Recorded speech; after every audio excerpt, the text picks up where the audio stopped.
Generate into complex individual form a single segment of the body as shown in the figure। ये Planaria बना हुआ है। तो यहाँ पर आप देखिए कि एक सिंगल सेल से प्लानेरिया कई टुकड़ों में रीजेनरेट हो रहा है। जैसे पहले देखिए एक प्लानेरिया, फिर ये ऐसे यहाँ देखिए कई टुकड़े, एक साथ 3 हो गए। लेकिन जब 1 से 2 में होता है, 2 से 4 में होता है तो वो फिशन होता है, वो अमीबा में पाया जाता है। लेकिन 1 से देखिए 3 बन गया, फिर 3 से फिर ऐसे बन गया, फिर ये ऐसे रीजेनरेट हो गया। जब मोर देन 2 जनरेशन होता है तो ये मान लीजिए प्लानेरिया का आपका दिया हुआ है। Can you think of reason why more complex organisms can not give rise to new individuals through regeneration.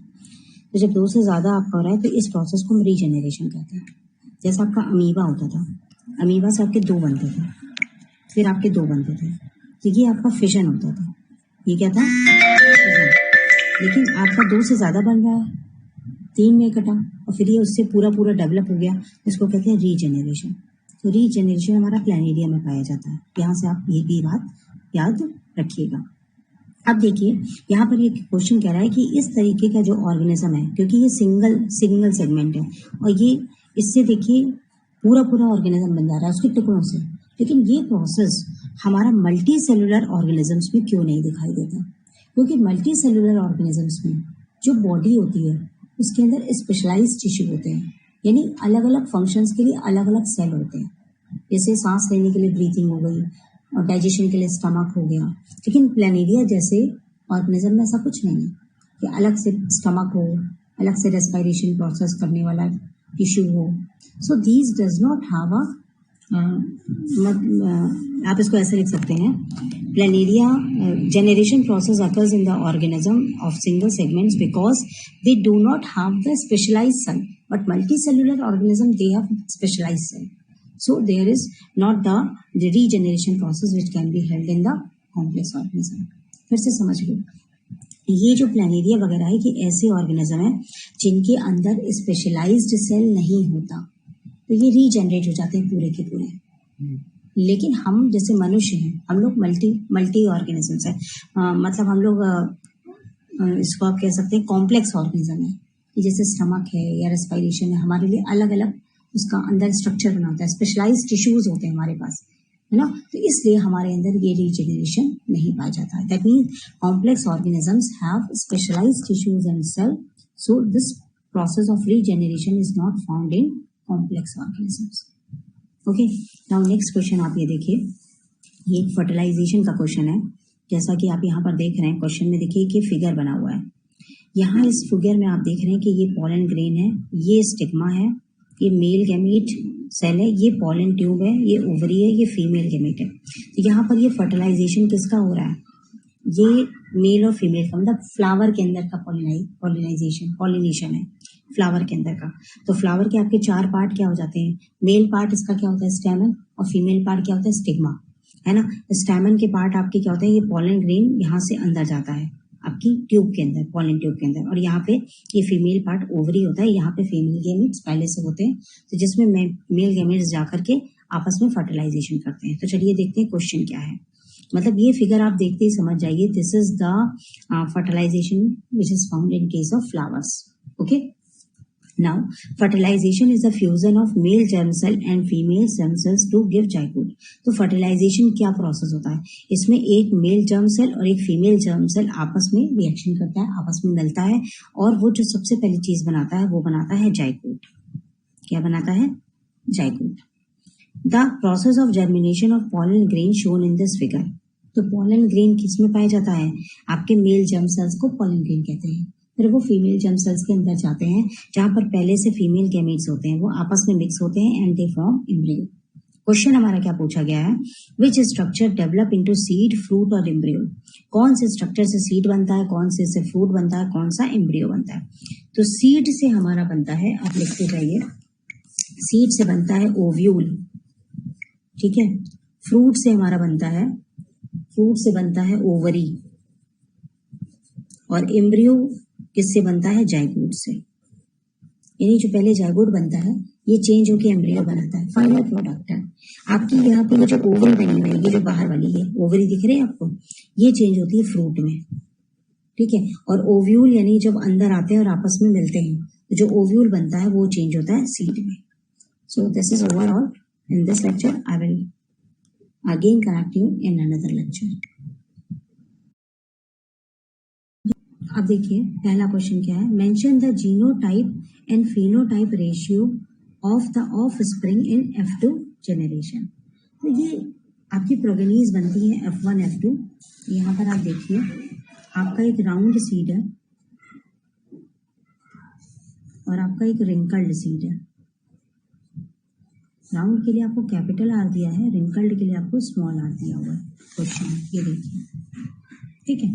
तो हमें जीनोटाइप और फिनोटाइप रेशियोज बताने हैं। अब यहां से देखिए, अगर हम इसका वो कराते हैं, क्रॉस कराते हैं,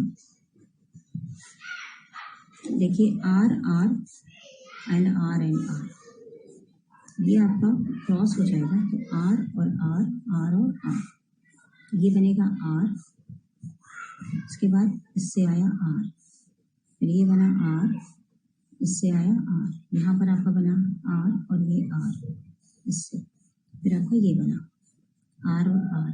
ये आपकी फर्स्ट प्रोगेनी है, यानी सारे के सारे आपके ये देखिए अलग अलग है, राउंड भी है और रिंकल्ड भी है। तो ये आपकी हेट्रोजाइगस कहलाएगा। ये क्या कहलाएगा? हेट्रोजाइगस, क्योंकि अंदर के दोनों अलग अलग कंपोजिशंस हैं। लेकिन आपसे जो क्वेश्चन में पूछा गया है वो क्या पूछा गया? F2 progeny. क्या पूछा गया है? F2, and this is F1 progeny, this is F1 progeny. अब हमारे पास F2 प्रोगेनी है, ठीक है। F2 प्रोगेनी में आप देखिए कि अब हम ये लेकर चलेंगे, तो हम इसको इस तरह से लिख सकते हैं, R R R and R. तो ये आपका इस तरह से सेट होगा, कैपिटल आर, ये दोनों आ गए, ठीक है। इसके बाद आपका ये वाला आर हो गया और इसके बाद आपका ये वाला आर हो गया, या ये वाला आर ले सकते हैं, ये आर हो गया, ठीक। इसके बाद यहाँ पर आर और ये स्मॉल आर इधर आ गया, और ये आर और आर ये आ गया आपका। तो आप यहाँ ये देखिए कि ये दोनों सेम है और ये दोनों सेम है, ठीक है। ये आपका रेशियो कहलाएगा 1:1, और ये दोनों हेट्रोजाइगस है, ये दोनों हेट्रोजाइगस है। तो ये आपका 1:1:2, तो ये आपका रेशियो आ जाएगा, और ये रेशियो आपको कहलाएगा जीनोटाइप। ये कौन सा रेशियो कहलाएगा? जीनोटाइप, जिसमें अंदर ये देखते हैं कि अलग अलग, ये आपका होमोजाइगस है, ये आपका क्या है? होमोजाइगस। और जब आपका आर और आर ऐसे बनता है तो उसको कहते हैं हेट्रोजाइगस। अगर आपको ये ना समझ में आए तो आप देखिए ऐसे बनाइए, आर और आर ऐसे बना लिया आपने, ठीक है। आप देखिए आर का आर से मल्टीप्लाई हो गया, ठीक है, आर का आर से मल्टीप्लाई हो गया, फिर आर का आर से मल्टीप्लाई हो गया, ये दोनों आर। अब तो देखिए आप बन रहा है ना, ये होमोजाइगस, ये होमोजाइगस, और ये दोनों हेट्रोजाइगस। यानी रेशियो कितना आ गया? 1:2:1, अगर आप ऐसे ना बना पाए तो, ठीक है। और इस डायग्राम को हम यूनिट डायग्राम कहते हैं। कौन सा डायग्राम कहते हैं? यूनिट डायग्राम, ठीक। अब तो समझ में आ गया। तो ये आपकी कौन सी प्रोगेनी है? F2 progeny. लेकिन ये इसका जीनोटाइप है, ये 1:2:1 इसका क्या है? जीनोटाइप है। यानी जीनोटाइप मतलब ये कॉन्फ़िगरेशन से बताना कि कितने होमोजाइगस हैं और कितने हेट्रोजाइगस हैं। लेकिन अगर हम इसका फिनोटाइप पूछें, क्या पूछें? फिनोटाइप। तो यहाँ आप देखिए, ये आपका दोनों कैपिटल आर है ना, यानी ये आपका राउंड हो गया। ये कैसा आपका हो गया? राउंड। और ये आपका रिंकल हो गया। आप यहाँ देखिए, आपका जो आया निकल के capital R, small R, capital R R, capital R R, ऐसे आया। तो ये आपका राउंड हो गया टोटल, ठीक है। ये आपका क्या हो जाएगा? रिंकल्ड हो जाएगा। ये आपका डोमिनेंट कैरेक्टर जो होगा वो शो करेगा। तो डोमिनेंट कैरेक्टर यहाँ दोनों में क्या शो कर रहा है? राउंड का। अब राउंड मतलब आपका जो फिनोटाइप होता है, फिनोटाइप में आपका जो फिजिकल अपीयरेंस है वो देखा जाता है। तो फिजिकल अपीयरेंस में 3 राउंड हो गए कि नहीं? तो रेशियो क्या बन गया? 3:1 का। जीनोटाइप में हेट्रोजाइगस और होमोजाइगस देखते हैं। जीनोटाइप में क्या देखते हैं? हेट्रोजाइगस और होमोजाइगस। हेट्रो और होमोजाइगस। तो होमोजाइगस में आपका देखिए ये आर बना और ये स्मॉल आर बना, और ये आपके आर बना और ये आर बना, लेकिन ये दोनों सेम था ना, तो जोड़ के 2 आ गया। लेकिन ये भी जोड़ के 2 नहीं ले सकता क्योंकि इसका अलग कैरेक्टर है, इसका अलग कैरेक्टर है, इसलिए 1:1 लिखा जाता है। तो इसलिए जीनोटाइप रेशियो क्या लिखा जाएगा, 1:2:1। आपको क्लियर हो गया ये चीज? चलिए इसी तरीके से यहाँ देखिए, what are the gametes formed by the plant bearing heterozygous round and yellow seeds. देखिए राउंड है और येलो सीड है, तो मान लीजिए राउंड के लिए ये हो गया, येलो सीड ये हो गया। तो इसके लिए यहाँ देखिए 2-2 कैरेक्टर ले रहे हैं, 2-2 कैरेक्टर ले रहे हैं, एक कैरेक्टर नहीं लिया गया।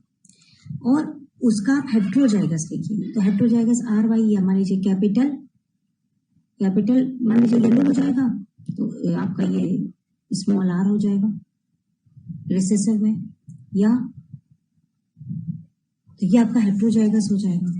और इसके अलावा होमोजाइगस में रिंकल्ड और ग्रीन है, तो होमोजाइगस में रिंकल्ड और ग्रीन, आपका रिंकल्ड WW हो गया, और ग्रीन के लिए मान लीजिए दोनों स्मॉल g हो गए।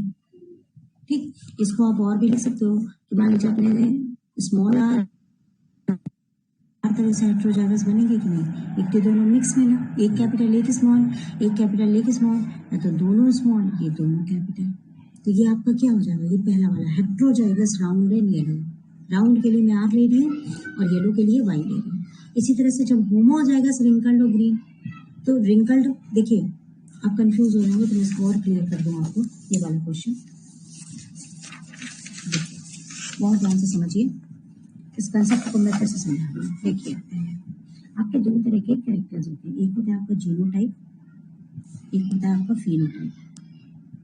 ठीक है, जी फिनोटाइप में आपका क्या होगा, अपीयरेंस, और अपीयरेंस में आप डोमिनेंट को और रिसेसिव को अलग अलग करोगे। डोमिनेंट में जो भी चीज होगी वो आप कैपिटल लेटर में लिखोगे। ठीक है, डोमिनेंट में आपकी जो भी चीज होगी आप कैपिटल में लिखोगे। ठीक, इसी तरीके से रिसेसिव में जो भी चीज होगी वो आप स्मॉल लेटर्स में लिखोगे। जीनोटाइप में आप जब देखोगे तो होमोजाइगस और हेटेरोजाइगस लिखोगे। जैसे आपका अगर मिक्स कर दिया जाए capital R small y, capital Y small r, तो आपका हेटेरोजाइगस होगा। अगर होमोजाइगस में आप चले जाओ तो दोनों कैपिटल R या दोनों कैपिटल Y, या दोनों स्मॉल y या दोनों स्मॉल r, ये आपका होमोजाइगस के बन गए। ठीक है, अब फिनोटाइप में आप देखोगे कि जैसे मान लीजिए अगर डोमिनेंट में है तो मान लीजिए दोनों R और ये दोनों Y, तो ये आपका डोमिनेंट हो गया, ये दोनों क्या हो गया, डोमिनेंट। रिसेसिव में क्या हो जाएगा, capital R Y, capital Y R। तो यहाँ पर आपका जो कलर आएगा वो राउंड आ जाएगा, यहाँ पर आपका कलर क्या हो जाएगा, येलो हो जाएगा। ठीक है, ठीक, इस तरीके से रेशियोज होते हैं। अब मैं दोबारा से उस क्वेश्चन को समझाऊंगी, आप उसको रिपीट करके उसी क्वेश्चन को दोबारा से समझ लीजिएगा। जैसे मान लीजिए मैं फिर से आपको समझा देती हूँ। आपका देखिए क्वेश्चन क्या है, गैमीट्स बता रहे हैं, हेटेरोजाइगस बताना है राउंड और येलो सीड के लिए, राउंड और येलो सीड के लिए। तो राउंड है और येलो सीड है और हेटेरोजाइगस बताना है। सॉरी मैंने उल्टा लिख दिया, ये हेटेरोजाइगस है और ये होमोजाइगस है। तो हेटेरोजाइगस के लिए हमें लेना है, आपका ये बनेगा अलग अलग कैपिटल R स्मॉल y या कैपिटल Y स्मॉल r। अब आप इसको उल्टा भी कर सकते हो, स्मॉल r कैपिटल Y या स्मॉल y कैपिटल R। ये आपका हेटेरोजाइगस बन गया। ये क्या बना, हेटेरोजाइगस। लेकिन आप इसी को होमोजाइगस के लिए आपको देखिए यहाँ क्वेश्चन पूछा गया रिंकल्ड और ग्रीन, लेकिन होमोजाइगस दोनों रिंकल्ड आपका डोमिनेंट हो गया, दोनों आपका ये स्मॉल हो गया। ठीक है, या दोनों आपका स्मॉल हो जाएगा, दोनों आपका कैपिटल हो जाएगा। वैसे ग्रीन वाले को हम स्मॉल से ही लिखते हैं क्योंकि ये रिसेसिव कैरेक्टर है और ये वाला डोमिनेंट कैरेक्टर है। ये आपका होमोजाइगस हो गया, क्योंकि हमको ये भी बताना चाहिए कि कौन सा कैरेक्टर डोमिनेंट है, कौन सा कैरेक्टर रिसेसिव है। मान लीजिए क्वेश्चन एक ये भी है, ये वाला देखिए, question number 13, in P plant round seed is dominant. यहाँ पर लिखा है कि जो राउंड सीड है ये मेरा डोमिनेंट है, ठीक है, राउंड सीड मेरा क्या है, डोमिनेंट है। ओवर द रिंकल्ड, रिंकल्ड आपका रिसेसिव है, तो रिंकल्ड को आप स्मॉल में लिखोगे, मतलब ध्यान रख लो जो भी रिसेसिव होगा वो आप स्मॉल में लिखोगे। तो देखिए जो भी डोमिनेंट होगा उसको कैपिटल में, जो भी रिसेसिव है उसको स्मॉल में लिखोगे, ठीक है। अब देखिए question, mention the genes for the trait of the parent. इनके पेरेंट के क्या जीन्स होंगे, है ना, तो इनका पेरेंट क्या बनेगा, दोनों कैपिटल आर और दोनों स्मॉल डब्ल्यू, ये इनके पेरेंट होगा, जहां से शुरुआत होगी F1 प्रोगेनी की। आपका ये जो पहला क्वेश्चन था ट्रेट ऑफ द पेरेंट्स, तो ये आपका रेशियो और उसका क्रॉस का क्या नाम है। अब देखिए यहाँ पर आपका केवल एक कैरेक्टर लिया गया, दो कैरेक्टर नहीं लिए गए, मतलब केवल सीड का एक कैरेक्टर लिया गया, तो ये आपका क्रॉस क्या कहलाएगा, मोनो हाइब्रिड क्रॉस। लेकिन अगर मान लीजिए आपसे कह दिया जाए कि टॉल पेड़ भी है, राउंड सीड भी है ना, और आपसे कह दिया जाए शॉर्ट पेड़ है और रिंकल सीड है, तो यहाँ हमने दो दो कैरेक्टर ले लिए, तो जो क्रॉस बनकर निकलेगा उसको कहेंगे di hybrid cross. So this is mono hybrid cross. यहाँ पे रेशियो पूछा गया F2 प्रोगेनी का। F2 प्रोगेनी में देखिए F2 पहुंचने के लिए पहले आपको F1 बनाना पड़ेगा। क्या बनाना पड़ेगा, F1। F1 के लिए आपका क्या बनेगा, दोनों कैपिटल आर। आप इसको कैसे बनाओगे, देखिए पहले आप F1 प्रोगेनी बना लीजिए, ये आपने F1 बनाई, ये आपका चार्ट बन गया, ये R और ये R, ठीक है, और ये W और ये W, तो ये RW बना, ये भी RW बना, ये भी RW बना, ये भी RW बना, ये आपकी F1 प्रोगेनी बन गई। अब इससे आपका आगे चला तो जो आपका कैरेक्टर बना वो सब में RW है कि नहीं, तो अब आपने F2 प्रोगेनी लिखी। F2 प्रोगेनी जब आप लिखोगे तो आपने लिखा R और W, फिर आपने लिखा R और W, तो इसमें जो ये बना आपका ऑफिस स्प्रिंग वही F2 प्रोगेनी में जा रहा है। और आपने R को R से मल्टीप्लाई किया, फिर R को W से मल्टीप्लाई किया, फिर W को R से मल्टीप्लाई किया, और ये W। अब देखिए बन गई ना प्रोगेनी अपने आप। तो दो कैपिटल R है तो 1 हो गया, ये दोनों सेम है तो 2 बन गया, और ये दोनों सेम है तो ये 1 हो गया। तो ये आपका रेशियो आ गया। ये रेशियो आपको क्या कहलाता है, जीनोटाइप। ये रेशियो क्या कहलाएगा, जीनोटाइप। लेकिन अगर इसी का फिनोटाइप रेशियो हम कहेंगे तो देखिए ये राउंड है, ये भी राउंड है और ये भी राउंड है, 3 राउंड हो गए और एक आपका रिंकल हो गया। ये आपका फिनोटाइप रेशियो क्या कि 3 राउंड है, एक रिंकल है। अगर वीडियो ना समझ में आया हो तो प्लीज आप इसको दोबारा देखिएगा, मेरे ख्याल से आपको समझ में आ जाना चाहिए। Thank you.